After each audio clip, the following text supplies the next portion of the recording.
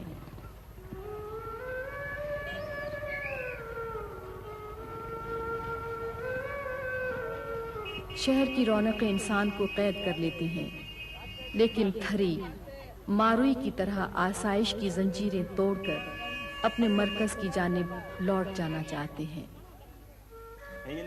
تھر کے لوگ اپنی مٹی، اپنی روایات اور اپنی آزادی سے محبت کرتے ہیں۔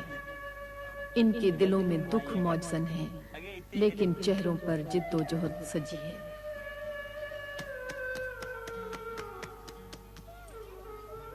انہیں اپنی ہستی کے مٹنے کا غم نہیں، آنے والوں کی فکر ہے۔ مصائب کا یہ کڑا دن بھی گزر ہی جائے گا۔ جب ابر برسیں گے تو ایک نیا دن شروع ہوگا۔ یہ اسی دن کے انتظار میں ہے۔